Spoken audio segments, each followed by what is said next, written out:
सभी को प्रणाम। जय गुरुदेव। उपासना समर्पण योग अध्याय 13 डे 22। स्वाध्याय में हम अभी आत्मोन्नति के ऊपर किस तरह अग्रसर होना है इसे जानकारी इसकी प्राप्त कर रहे हैं।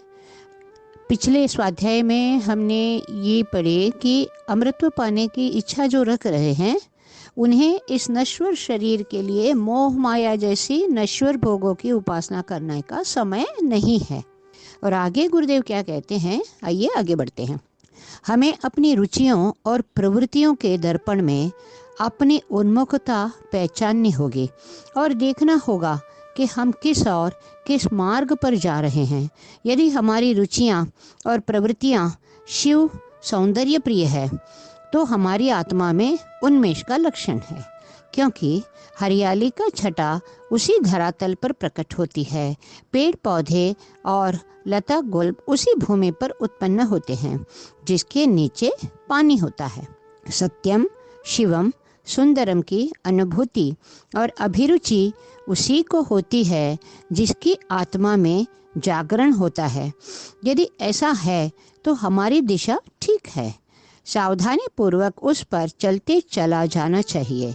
इसके विपरीत यदि हम अपनी रुचि और प्रवृत्ति को कलुष एवं कुत्सा की ओर, पाप और अपराध की ओर, असभ्यता और अपकर्म की ओर झुकता पाते हैं तो तुरंत सतर्क होकर दुरितों से संघर्ष छेड़ देना चाहिए और तब तक संघर्ष को बंद नहीं करना चाहिए जब तक हमारी रुचियां और प्रवृत्तियां शिवोन्मुखी होकर यह न बतला दें कि आपकी आत्मा में जागरण का प्रारंभ हो गया है।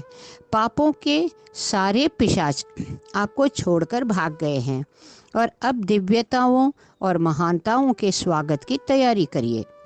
अपने नव प्रशस्त पथ पर उस आत्मविश्वास के साथ चलकर लक्ष्य की ओर उसी प्रकार बढ़ते जाइए जैसे कोई सुकृति अधिकार पूर्वक स्वर्गीय मार्ग पर गर्वोन्नत मस्तक से निश्चित चला जाता है। हम मनुष्यों के लिए यही योग्य है और यही कल्याणपूर्व कर्तव्य है। यहाँ गुरुदेव ये समझा रहे हैं कि हमारी हरियाली कहाँ होती है, जहाँ पर पानी होती है। नीचे ज़मीन पर थोड़ा बहुत पानी होती है, वहीं आपको हरियाली देखने मिलती है। और उसी तरह तब हमें हमारे अंदर में ऐसे अगर इस नश्वर भोग के प्रति जो उपासना है वो छट जाती है और धीरे धीरे हमें शिव वृत्ति मतलब अच्छे मंगलकारी कामों पे उत्कृष्ट पाते हैं अपने आप को, तो हमारी आत्म उन्नति का ये एक लक्षण है। तो इसमें हमें आत्मविश्वास के साथ चलना चाहिए उस लक्ष्य को पाने के लिए। तो गुरुदेव की जो अगली टॉपिक थी सत्यम शिवम सुंदरम, ये यहाँ पर ख़त्म हो रहा है। और आगे गुरुदेव का टॉपिक लिखे हैं शक्ति का स्रोत आत्मा को मानिए।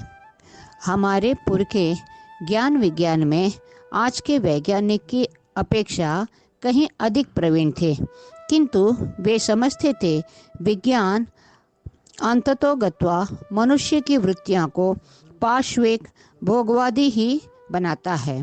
अतः उन्होंने धर्म और आध्यात्म पर आधारित जीवन की रचना की थी।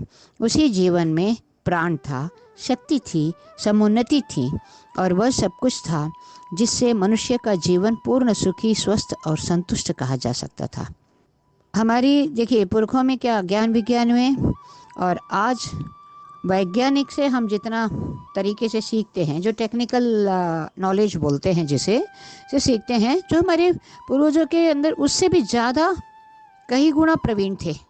हर चीज़ को वो लोग अच्छी तरह से समझते थे और हम लोग कहीं कहीं अपने आत्मोन्नति का साधना छूट गई हमारी, जिसे गुरुदेव बहुत स्ट्रेस करके बोलते हैं। पहले भी स्वाध्याय में हम कह चुके थे, तत्वबोध साधना और आत्मबोध साधना it's nothing but self introspection. हमारे अंदर हम कितने दूर तक अग्रसर हुए, तो वैसे अगर होते हैं तो हमारे पूर्वजों के जैसे हमारी भी जीवन, उसमें प्राण शक्ति, जीवनी शक्ति, समुन्नत और समृद्धि, यह सब इंसान को पूर्ण सुखी बनाती है, भौतिक जीवन में भी पूर्ण सुखी बनाती है, और जिसे हम लोग तृप्ति कहते हैं, संतुष्टि, जिसमें अधिक और तृष्णा और वासना और इच्छाएं नहीं होती है। जो प्राप्त है वो पर्याप्त है। इस चिंतन हमारे अंदर आती है तो हम आत्मोन्नति की तरफ बहुत जल्द अग्रसर हो जाते हैं।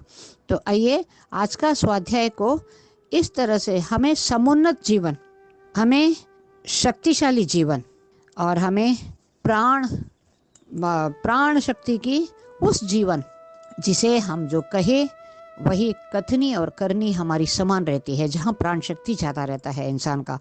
नहीं तो इंसान कहता कुछ और है और करता कुछ और है।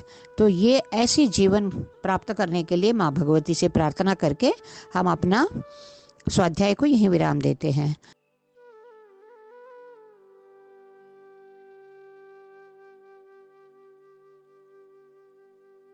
हमारे YouTube चैनल को सब्सक्राइब करें और बेल आइकन को दबाकर ऑल पर क्लिक करें ताकि नोटिफिकेशंस आपको मिलती रहें।